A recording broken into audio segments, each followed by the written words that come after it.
Se reconoce la responsabilidad de los países ricos, tienen los cumplimientos, pero es imposible cumplir mientras el avance no tenga una mayor democratización, es decir, mientras el cumplimiento no sea de alguna manera también fiscalizado por la sociedad civil.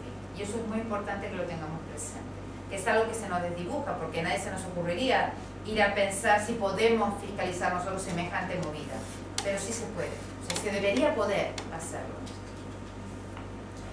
¿Cuánto nos queda? Nos queda mucho, nos queda mucho.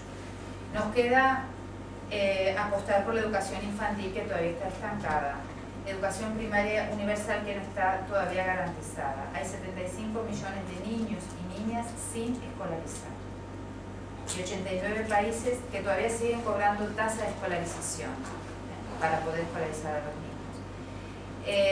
774 millones de personas adultas no están alfabetizadas. La calidad sigue siendo insuficiente y la inversión en educación sigue siendo insuficiente. Cuando hablábamos de educación, era lo que hablábamos antes, ¿no? La educación, ¿qué es? Ir al colegio, saber leer y escribir, no. La educación es mucho más, ¿no? La educación es mucho más que el acceso a la educación a los niños. Por ejemplo, dicen, en Argentina la educación está cubierta. ¿Por qué? Por las inscripciones, ¿no? La deserción escolar que hay y la baja calidad educativa en muchísimas de las grandes bolsones de pobreza da la pauta que hay mucho que hacer todavía por la educación. Y que un listado de niños inscritos no significa que todos esos niños concluyan, sino que hay mucha deserción escolar, hay mucha tentación en las calles, mucho gusto por los niños también de estar en la calle, de formar parte de una pandilla, hay mucha cosa que atrae más. Por eso la educación tiene que ser una educación inclusiva. La educación, por eso nosotros entendemos y reforzamos lo que decíamos de los objetivos de Dakar. La educación no es solo de niñas y de niños, es de toda persona a lo largo de la vida. Eso es lo que nosotros entendemos por educación básica, educación a lo largo de la vida. No es solo escuela, es la escuela en sentido amplio de la palabra, la escuela y la vida, la comunidad. No solo una educación, sino buena educación. No solo con una buena educación que contenga aprendizajes fundamentales, que tengan que ser para la escolarización y para el desarrollo del resto de la vida, como decíamos antes, para la salud, para la comida, para saber cómo lavar las verduras, cómo cocinarlas, qué darle a los niños, qué no darle a los niños, cuándo vacunarlos, etc. Aprendizaje a lo largo de la vida, y el acceso es no poder entrar al colegio, sino poder participar en la vida y en la comunidad donde forma parte la persona. En definitiva, y esto es frase Rosa María Torre, a mí me gusta mucho cuando dice es aprender a lo largo de la vida y con gusto.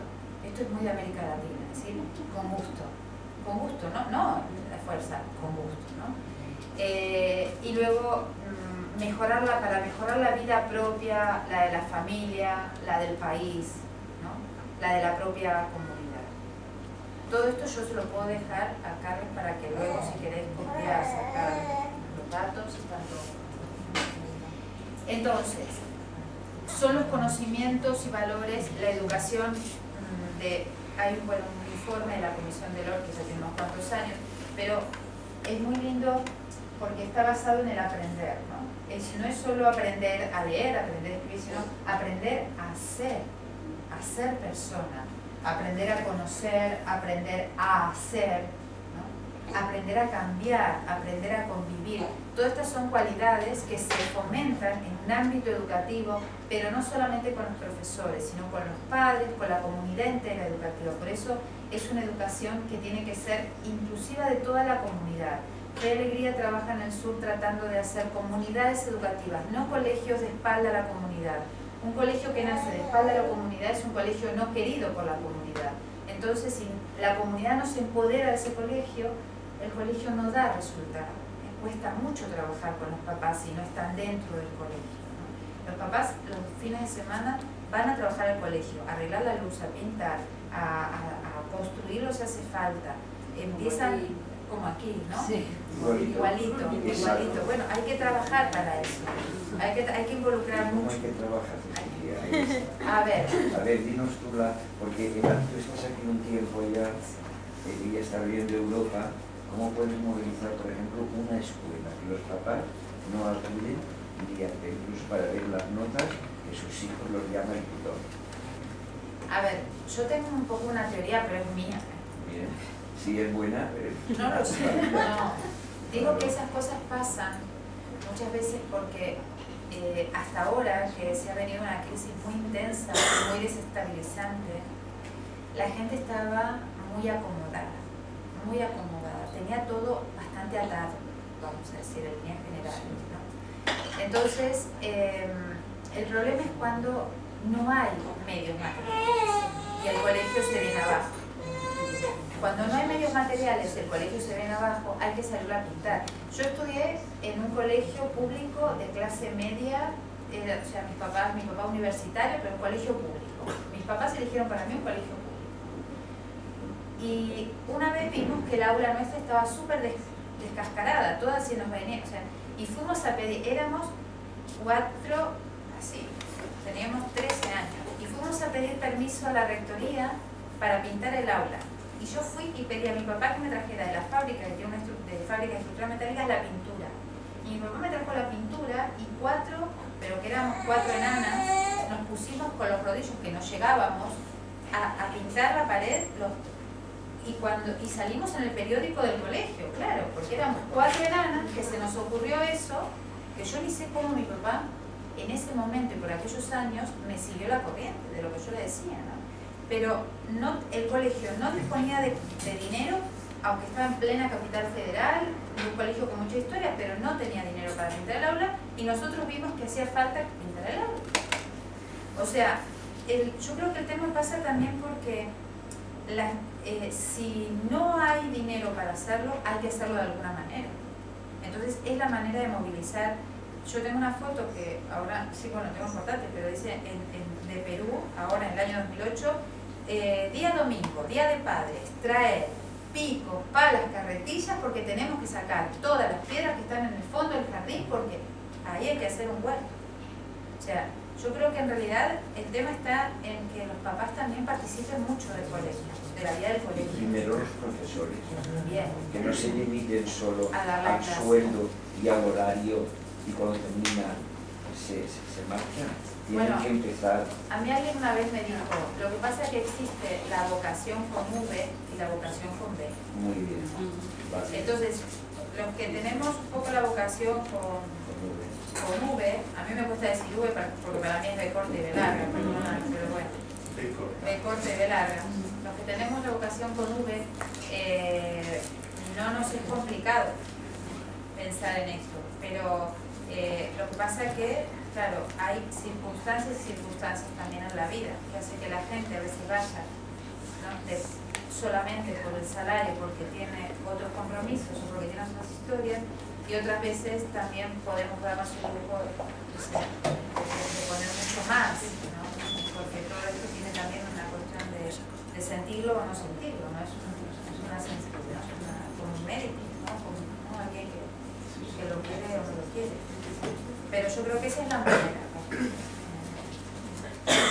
Bueno. O sea, hay una confusión. Yo creo que estamos sufriendo también la confusión, porque cuando sale este informe de DOS, que es el aprendizaje a lo largo de la vida, la propia Unión Europea se está dando cuenta que el sistema educativo no acaba de funcionar porque no estaría haciendo la contribución al desarrollo integral de las personas. Es decir, el sistema educativo teóricamente en aquellos momentos dice, ¿qué es la educación? Desarrollar las capacidades y potenciales, las potencialidades de las personas. Cuando Europa se da cuenta de su sistema no está generando eso, que la educación la está confundiendo con conocimientos, con crédito, con la creditocracia, con la titulación, empiezan a plantearse este concepto que a mí me planteaba es decir, a ver, no, o sea, si nosotros entendemos que la educación significa ser, conocer, hacer y convivir, cambian las cosas. Y además una cosa muy importante, y eso no es de 0 a 18 o de 0 a 22, eso es toda la vida. Por lo tanto, se abre en los años 90 mucho también el entendimiento de los adultos en acciones no formales como esta, o en acciones formales como son permanentes de adultos o las propias universidades, que la gente se pueda formar. Pues nos damos cuenta de eso, hemos creado un sistema donde después se hace que la gente no... ¿Por qué no la gente no somos responsables de nuestro entorno, en la escuela, en nuestras profesiones?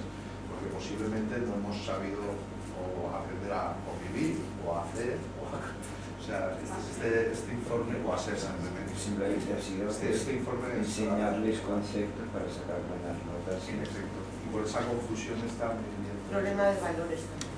Claro, no hay valores. No hay valor. Y la participación y formar parte, el individualismo lo tenemos muy afianzado. Claro. O sea, la sociedad rica, o sea, no la pobreza, o sea, es individualista. O sea, ya no se sale a la calle. Yo en mi generación hemos vivido en la calle. Hoy no salen los niños a la calle. O van a algo programado, o van a algo que se paga y punto. O sea, el valor del dinero y la convivencia se ha perdido. Y el compartir. En la gran crisis del año 2000, cuando fue el corral financiero en Argentina, que hubo una debacle económica tremenda, los barrios donde más pobreza había eran los barrios más abiertos a los pobres, a la gente, a la misma gente. Era donde funcionaban los comedores espontáneos, porque se quedó mucha gente como ahora en la Asociación Valenciana de Caridad, que la gente desfila para desayunar, para comer, porque bueno, eran los barrios en los barrios más pobres donde la gente era mucho más solidaria. Los barrios más ricos, los barrios más potentes, ya es que, claro, incluso ahora, ¿no? Ya no... Ahora se da eso. ¿Cómo? Ahora se da eso. Claro, claro. La gente más sencilla es la gente que es más solidaria. La gente que es más pobre, más solidaria. Pero aquí la mayoría de viviendas de pueblo, los comedores, tú no puedes enseñar una vivienda, la gente come en la cocina, porque el comedor lo tiene para enseñarlo. Sí, es así. El comedor lo tiene para enseñarlo. Entonces la gente no es solidaria con la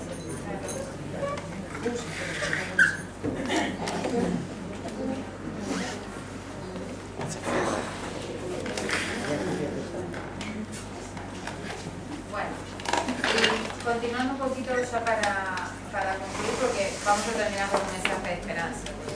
Si no de aquí no salimos, siempre hay que terminar. La esperanza es lo último que se pierde. Exactamente, así me enseñó mi madre. Entonces, aquí está lo que comentábamos antes, ¿no? ¿Qué implica la educación? Implica una responsabilidad compartida. Y los estados, sobre todo los estados del sur, tienen mucha responsabilidad en esto. Que no la quieran asumir es otra cosa. O que deriven presupuestos de una punta a la otra de las partidas presupuestarias y que siempre terminen sacando los beneficios en educación y salud, porque siempre ha pasado, no es solamente aquí, en todo el mundo, se van copiando la receta, eso ocurre siempre. Entonces, ¿qué implica también la educación? Que hay una última responsabilidad que es del Estado, que también hay está compartida la responsabilidad entre, con derechos y deberes de lo que comentábamos antes, la familia, la comunidad, los docentes, la sociedad civil. Y que no es solamente lo que se consigue, sino cómo, ¿no?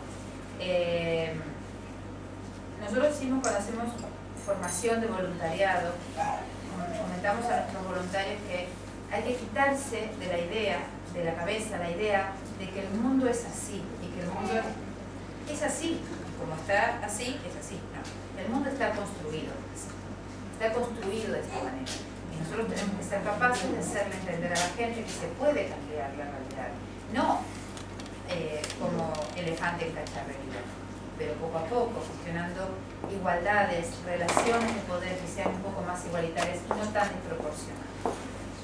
Sobre todo el empoderamiento de las personas. Yo creo que es muy importante para todos estos procesos que comentamos en las escuelas, en las parroquias, la gente se empodere del propio crecimiento personal, comunitario, etcétera, porque eso es lo que genera cambio.